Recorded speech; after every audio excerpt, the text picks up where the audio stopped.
What's up, everybody? I'm Najee Adams. And I'm Hunter Jacobs. And you're listening to the Hoop Ball Nets podcast.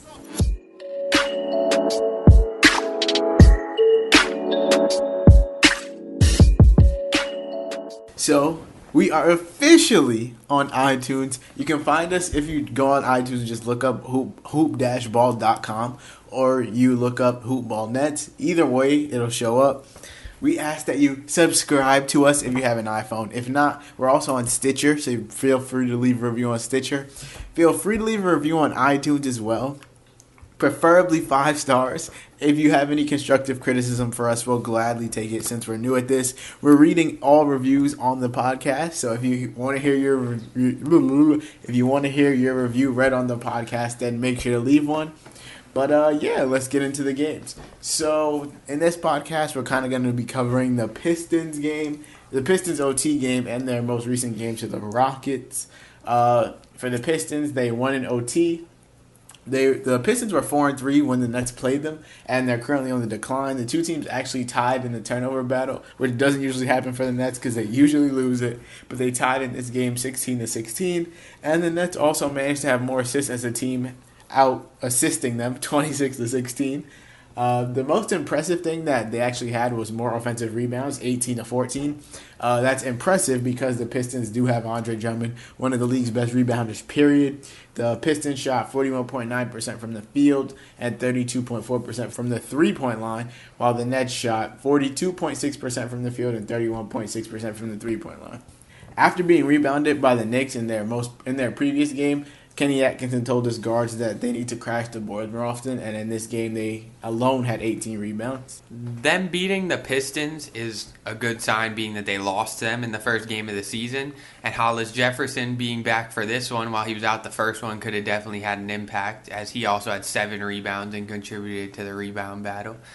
But Ed Davis led the team in rebounds, did his job, he doubled with 10 and 10. He always has 10 and 10. Yep. That's like the second time this season. In 18 minutes, 4-6 shooting, 5 fouls. It was what they got him for. Wait, he had 5 fouls in how many minutes? 18 minutes. Yeah, I mean, you got to do what you got to do when you're guarding Andre Drummond and Blake Griffin. But this was one of the better games for the Nets this season. And they won this game despite going back to their horrible shooting from the three-point line. They had a good streak of shooting over 40% from 3, even games they were losing close, scoring a lot. This game, the threes were just not falling. Like, D'Angelo Russell was 0 for 6, Karis LeVert was 1 for 5. Don't even talk about it. Jared Dudley was 1 for 6. We'll get to them.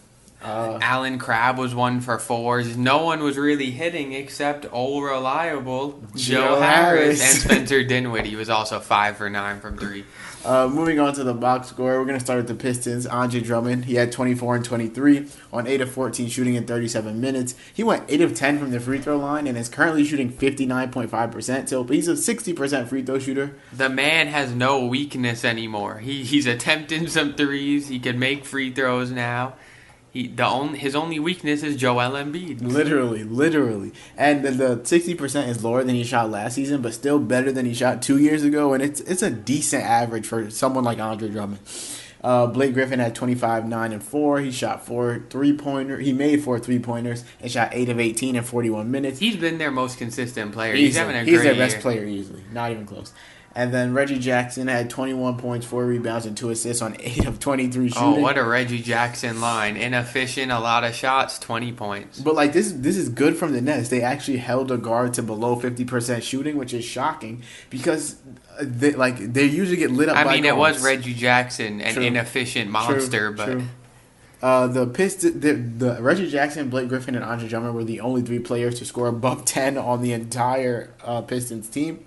Moving on to the Nets, all reliable Joe Harris, 23 points and 5 rebounds with 4 triples on 8 of 14 shooting in 40 minutes. Joe Harris plays an team insane high amount 41 minutes. He plays to an be exact. insane amount of minutes, and he just continues to produce. Because he plays defense, he hustles, he's efficient, he does a lot for them. And he was low-key one of the best re-signings of the offseason. It is going to be tough when DeMarre Carroll comes back, what they do. There's no way if he's playing like this, there's no way they can keep him out of the line. But DeMarre Carroll's not a bench player. He wasn't. I mean, he wasn't last year, but he might have to be. He wasn't with the Raptors He might have to be now. He wasn't with the Hawks. True. We'll see. It'll be interesting. Jared Dudley had 11 points. He was 1 of 6 from the three-point line, but the one three-pointer he hit with 20 seconds left in overtime. I still have no clue why Kenny Atkinson continues to play Jared Dudley. I don't care what anyone tells me. Who in this game played 38 minutes. That's what I'm saying. Why? To Hollis Jefferson's 25. I don't get it. What is he giving you? Hollis Jefferson had nearly the same stat line in 13 less minutes. That's what I'm saying. Like, what's the point? Jared Allen, he had 14 and 9 in only 21 minutes. Over the past 4, and Allen's minutes have been a little iffy. Over the past 4 games, he's only averaging 24.4 minutes. Atkinson's short leash with D'Lo extends to Jared Allen. The players he lets free reign are clearly Jared Dudley, Joe Harris, and Caris LeVert. Jared Dudley has more free reign than Jared Allen, yeah. Caris LeVert finished with 9. Wait, to be fair, Jared Allen did foul out in 21 minutes. So he might have played more if he didn't foul out so fast, but he must have been in foul trouble the entire game. Andre Drummond did take 10 free throws, so. Yeah. Caris LeVert had 19.6 rebounds and 6 assists on 7 of 16 shooting in 39 minutes. This was just a solid game for him. Yeah, nothing crazy. Something light for Caris over LeVert. 40% shooting, 39 minutes, like a 25-5 type of line. It's just what he's been doing all year. That's his average. Speaking of 25-5, Spencer Dinwiddie had 25 points, 4 rebounds, 4 assists, and 5 triples on 8 of 15 shooting. He was by far the Nets' best player. And he outplayed D'Lo and earned the minutes down the stretch, as he should. On D'Lo, he had 6 points, 2 rebounds, and 6 assists. He was 0 of 6 from behind the arc, and he was 3 of 15 from the field as a whole. Magnificent game for the franchise cornerstone, as you can see. Okay, let him rock. Hold on. So, to just speak about the game itself, it, of course, went to OT. It's a great game to see the Nets win, especially since they're young, and the fact that they were able to close a game down the stretch. Incredible. The step back itself from Dinwiddie was crazy. It was like right along the right corner. He could have easily stepped out of bounds, but he didn't. Step back 3, easy. And I believe that a shot like that has proven you wrong. About what? Are you ready to admit that trading Dinwiddie is not the Nets' best option? Maybe keeping him as the 6th man. I mean, in case D'Lo plays this bad and he can take his spot in the lineup. I mean, we also have Shabazz Napier. Shabazz Napier put up a fat 1 point in 6 minutes in this game. 0 of 3 shooting. I love how eager you were to tell me that. He did nothing in this game. So you think he's going to put up 25, 4, and 4 in 32 minutes? Since we're speaking about it, Spencer Dinwiddie's contract his contract is eligible to be extended sometime in December. He stated that he wants to be a Net. Do I think the Nets should keep Spencer Dinwiddie? If you can't, I don't think that they shouldn't explore trades for him. If the Nets why trade him? Because he's not that unique of a player. You don't think there's nothing he does that D'Lo can't do. You do not believe that he is a player that a superstar would be attracted to play with and have some security off the bench for them? I think they can find a decent bench play. I think they can find someone to replace Spencer Dinwiddie. He's not anything special. He's good. He's fine. He's adequate. Is one of the best bench scorers in the NBA. It's not like he does anything that D'Lo can't do. But he is one of the best bench scorers in the NBA. There's a ton of good bench. Do you think LeBron? Do you think LeBron wanted to go to the Clippers to play with Lou Will? No, he was 6th man of the year. No one cared. No one cares that Spencer Dinwiddie's the best bench scorer in the league. But do you not realize that superstars want compliments around them typically? Yeah. You don't just want it to be all them. Yeah, and hopefully those compliments are D'Lo shooting 3 of 15 a great compliment for anybody? No, he's not. But Spencer Dinwiddie, done this consistently so far. So until he proves me wrong, okay, it's not like Spencer Dinwiddie's the most efficient player either. He's not. He's had some bad shooting performances too.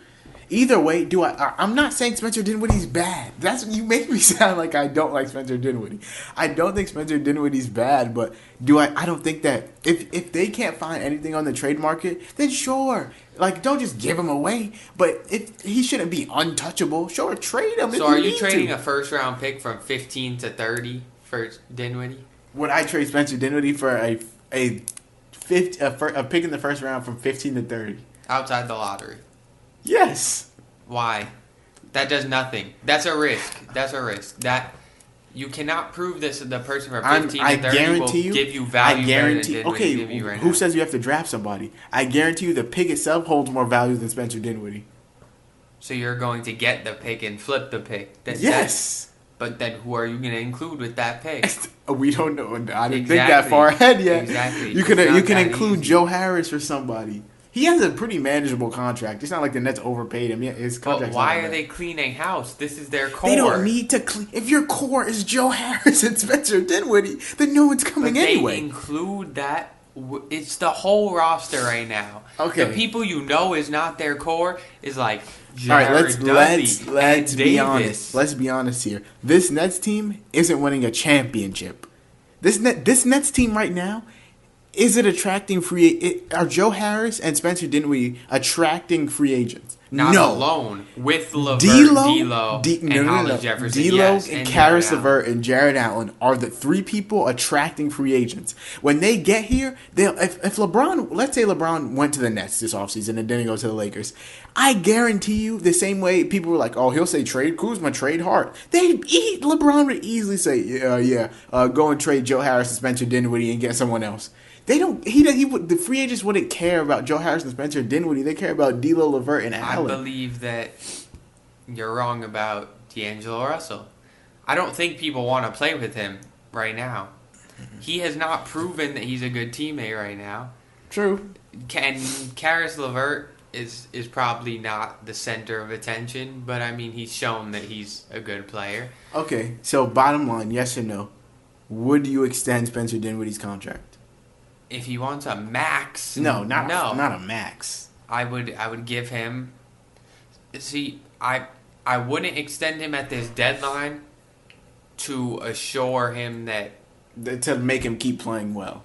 No, because if we use that and then we can't afford the superstar we want in the off season, so then I would tell him, let's wait for the superstar.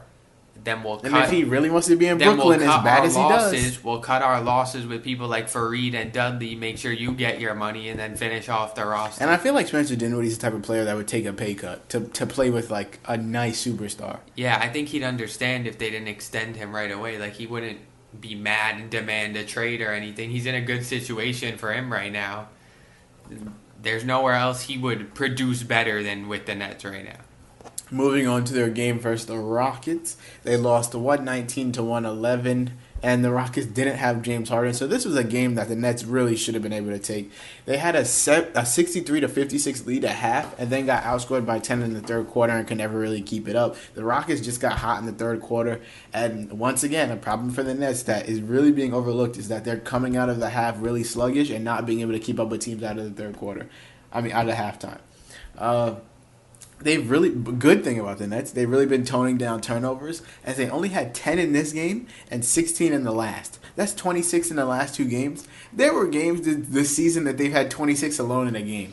And if you look at their averages over the last week, like Dinwiddie and LeVert are only at 1.7 over the last week. Joe Harris is at 1. Like even D'Lo's only at like 2. They're not giving up the ball as frequently as they were. So obviously something is clicking. Maybe their chemistry is working out better as the season goes on, which is a good sign. Now all they really need to work on is defense and rebounding and free throw shooting as other problems that would make them a playoff team. They allowed the Rockets to block them 10 times compared to the 4 that they got, and they got out-rebounded 41 to 38. The Rockets shot 49.4% from the field, which was basically identical to the Nets. It was exactly identical to the Nets. And the Nets even shot better from the three-point line with 44.1% shooting. And this was like I said before, this was a very winnable game for the Nets. They shot the same percentage. Both teams pretty much shot 49%, and the Nets shot better from 3. So why did they lose? In my opinion, I feel like when Houston held the Nets scoreless on 8 straight possessions and then on a 9-0 run with less than 2 minutes remaining in the game, the Nets would have had to have played near perfect basketball to come back from a deficit like that, and that's not something they were going to do. They really got beat by 4 guys. It was basically Chris Paul, Eric Gordon, Clint Capella, and Melo versus the Nets roster. They were the only players on the entire Rockets team to score 10 or more points, and each of them had at least 20. And only 3 other players scored. I think Gerald Green had 9. Yeah, P.J. Tucker had 5, and James Ennis had 2.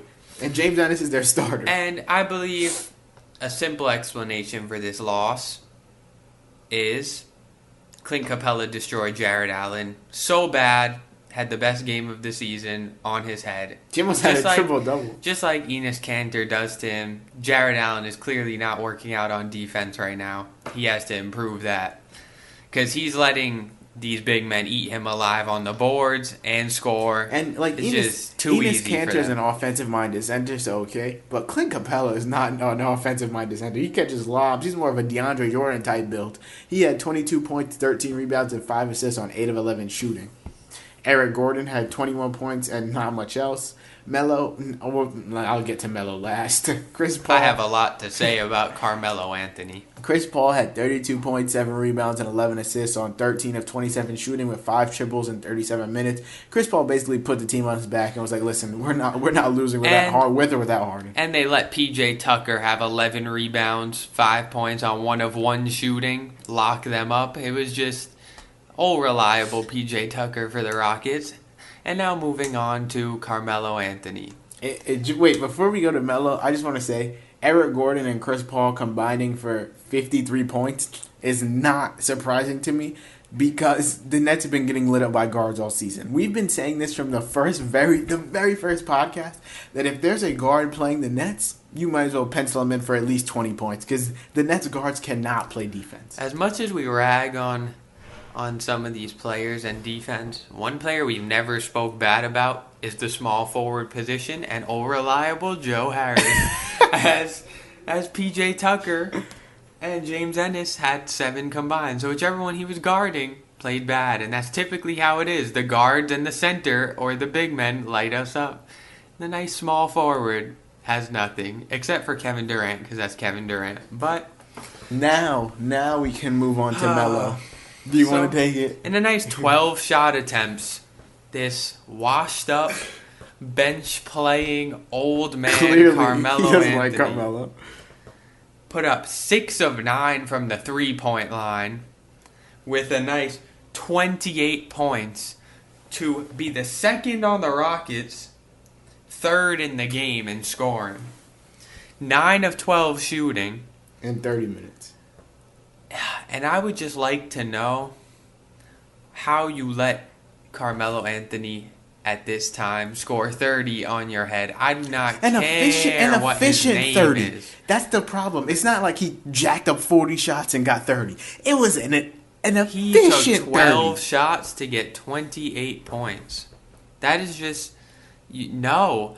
It's the Nets bench outscored them 39-37, but Melo had 28 alone out of the 2 players on the Rockets bench who scored and got more than 10 minutes. So they utilized the bench better than the Nets did in this game. They let Melo shoot 9 of 12 from the field. 75%. On the season, he's shooting 42.5%, which is top 3 lowest of his 15-year career. This is top 3 lowest in 15 years, and they let him go 9 of 12.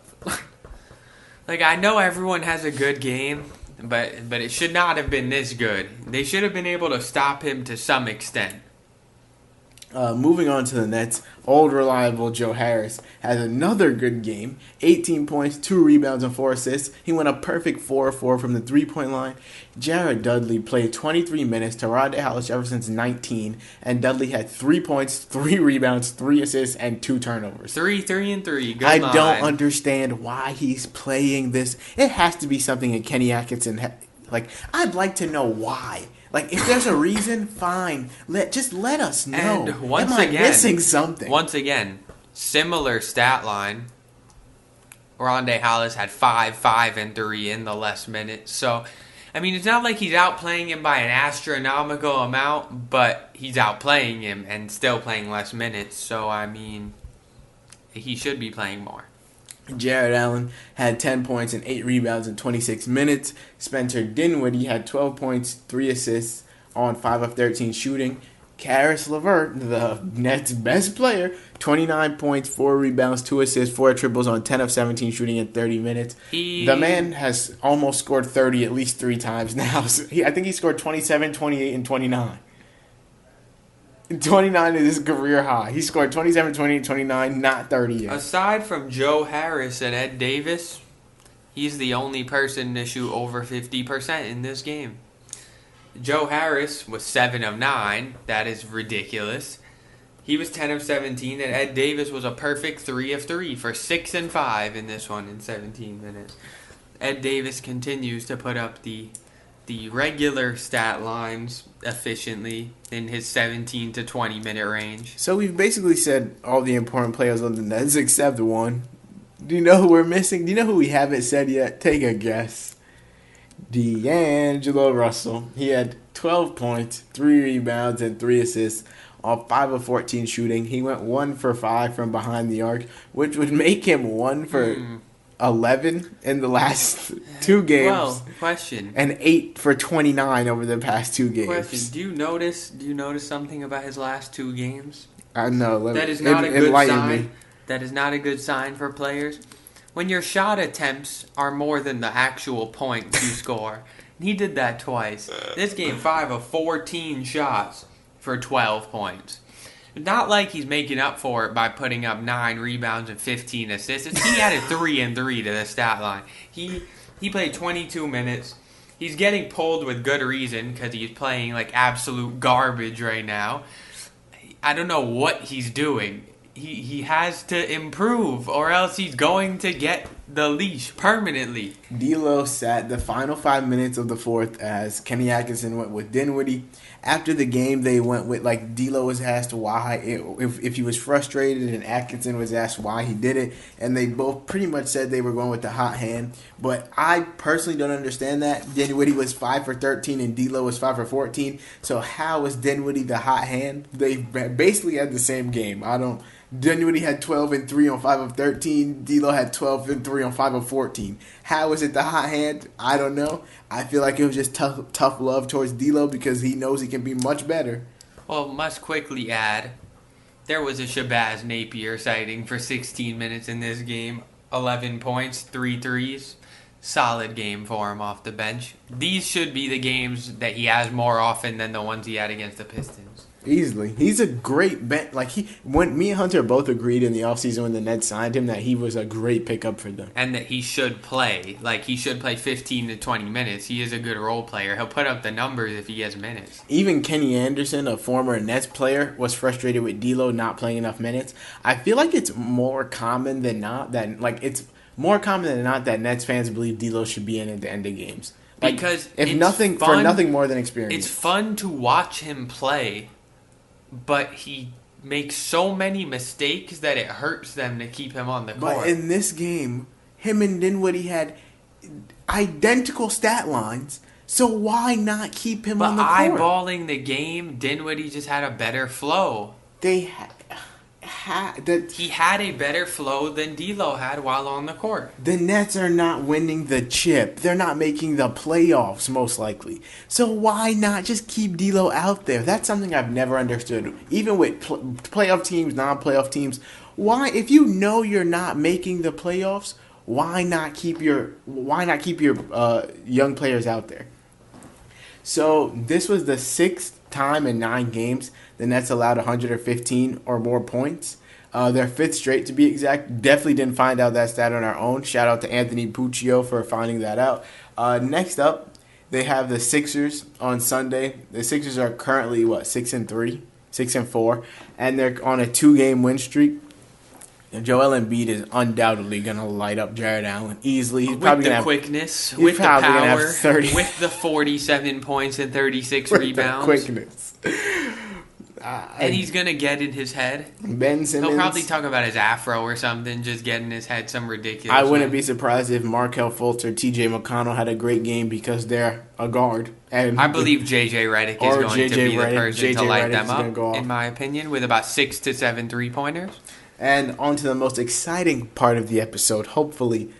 The second that you're hearing, the third we're giving out. Okay, so remember when our bet was Karis LeVert against D'Angelo Russell? Remember that it's still the third week of the season? Well, Karis LeVert had won the first one, and now he has two. Joe Harris won the second one. Joe Harris was very close to this one. Him and Dinwiddie were 2A, 2B behind LeVert. We went back and forth. Dinwiddie's was solely because of the game winner against the Pistons. If there was a Brooklyn Bowler of the game for the Pistons, it was him, clearly. But the week, not so much. Joe Harris, he had his ups and downs.